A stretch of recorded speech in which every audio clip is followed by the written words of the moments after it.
Alright, plans have changed. Plans have changed. If you don't know, I'm kind of late to actually making a video on it. I was going to make a video on it yesterday, but your boy just passed out sleeping. But what has happened with the update news, we are going to be able to get an additional copy of Go for free, alongside getting 2 free weapons of Go. So that is 2 copies of Go, 2 copies of his weapon. In total, that is A1 free Go right there, which is phenomenal, because as you guys know, if you've seen what I've been preaching, obviously with Go's initial kit mid, Alpha did actually do a comparison between Go being A0, A3, A5. I'll show that in just a second. Upon seeing his kit at A0, mother of God, disgusting. No. Clearly requires his dupes, and so that was kind of more of a, you know, with the gameplay being shown, it kind of furthermore shows that, yeah, the passives are needed. Now, I specified saying that at the very least, try your best, if you choose to, get him to A2, because at the end of the day, it's the break that's what's going to sell him the most. Now, if you wanted the complete sweet spot, A3, so that way you maximize on buffing of the team, Go doing a little bit of damage through his skill 2 when that's activated, and when the buff is up, of course. And then from that, his ultimate can also maximize on obviously being a better tanker by reducing damage, but on top of that, you do get breakage on the ultimate and it being the almighty break, so you get the full coverage. So A3 low-key is the sweet spot, A2 is the minimum bar. So as you guys can see in the event section, there was a post made on the 22nd. This kind of breezed through a lot of people, I'm just putting it out there. But as you guys can see, through these set events, not the first one, so the growth tournament is already happening, by the way, if you guys didn't know. So this one's already happening right now. So that's kind of, yeah, so we'll just kind of skip past that. But with these next events, so you got the weapon growth, you've got the artifact growth, you've got the armor tier 1 challenge, and you've got the accessory tier 1 challenge. Now, through these events, you guys can see they've got event points. Now this kind of caught me off guard, because I'm just like, why is there event points being given out? Well, this makes no sense, right? So once you get to the 1500 mark, there's event points going on. Now I don't know if it will reset or if we can just continuously get more. I'm not too sure how it's going to be working. But with these event points, I assume that these are going to be catered to the loyalty event reward. So accumulate event points from the points events and obtain loyalty reward consists of 3 tiers. So that's why I say that through these set challenges now that we get, or event points of course, we have to make sure that we're maximizing our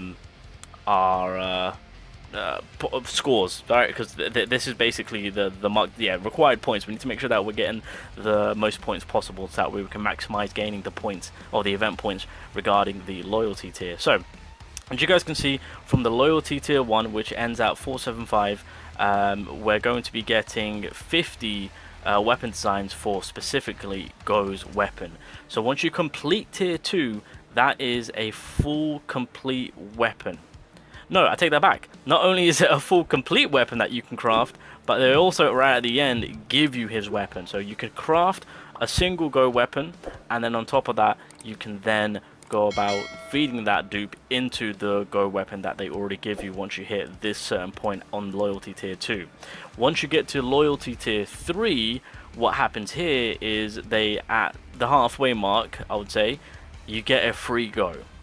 So that is pretty much what is being stacked up on when it comes to this loyalty event that they've got going on, and how that it kind of plays out through these upcoming growth tournaments, etc., that we've got going on, of course. So here's just a quick little video. I'm not going to show it all. If you guys want to see the full video, again, it's on Nao's channel, of course. Alpha and NASA providing us with the key info and look on with the upcoming content, of course, so really much appreciate on that one for the player base. But as you guys can see, with an A0 Go, I'm personally not feeling the vibe. The break, well, first of all, his power output is disgustingly terrible. Now, one thing we have to take into consideration, actually, before I should clarify, obviously it's the Vulcan Rage, and he has got the typing advantage, so, oh, not the Vulcan's Rage, but the Vulcan fight. He doesn't have the typing advantage, so it's going to be kind of raw stats across the board. And then this is the A3 version, which looks a little bit more promising.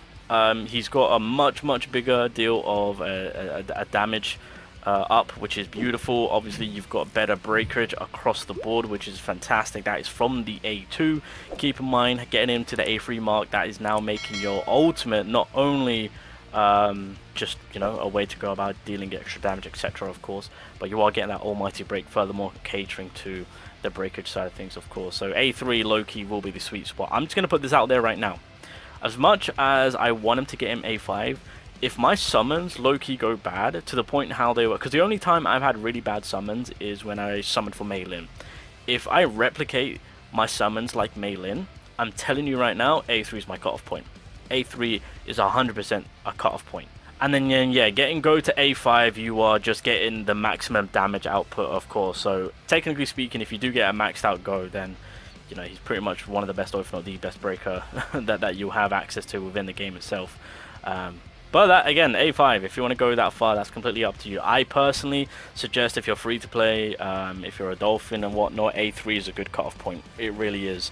Because, I mean, the big reason why I say that now is because of what's to come next. And that is because we're getting dark characters. Now, I've seen people complain to say, oh, you know, here's the thing. There's two, well, yeah, there's two things to take into fact when it comes to gacha characters. Number one, what sells is the kit itself as well as the character's look. You can literally make a character look like these characters and it will kill people's vibe to say that. I don't care what they're doing, I'm skipping. Now, it's going to be a difficult one because realistically Dark needs all the help they can get, because as it stands right now, Lee Bora low-key is hard carrying. Not to say what with the buff that they made for Beast isn't bad. I mean, I'm glad that they gave him all those buffs, which is fantastic, but if you look at all the Dark characters right now, Lee Bora has the best usability in all across the board throughout the game, of course, right? She's the most popular one, she's the most better one out of them, out of the lot, of course, and that's just a fact. But Dark really needs that push, and I say this because, I mean, last time when Battlefield of Time came about, when Light had the attribute, when it came to the Hunters specifically, I've seen a lot of comments, a lot of people saying that how their Dark side of things and their Dark Hunters just were not up to scratch. And so with these two Dark characters coming about, as much as it's just like, oh my god, two lollies, oh god, I might want to skip, their kits might be something like, okay, hold on a minute, Dark Hunters need something, need that elevation, and these characters are providing that. And just to clarify, we're getting a free A1, we're getting 2 free weapons of Go. If you do want to go for an extra copy, go for it, because that way you'll maximize his kit for the break effectiveness. A3 is the sweet spot, A2 is the minimum sweet spot, I would say.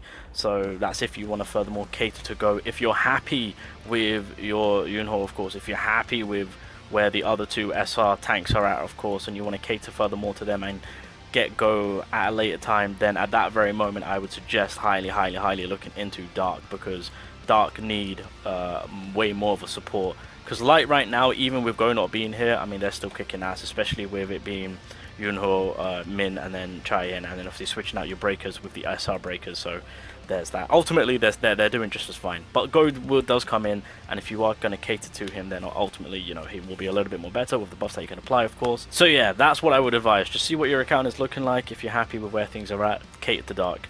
Because as it stands, as much as I love Go, Dark need all the help they can get. Like, Dark right now, in my eyes, are like in last place, I would say, in terms of attributes. Well, nah, yeah, Fire, I would say slightly above him. I would say Fire is slightly above him. So yeah, Dark right now, we need a little bit of a glow up.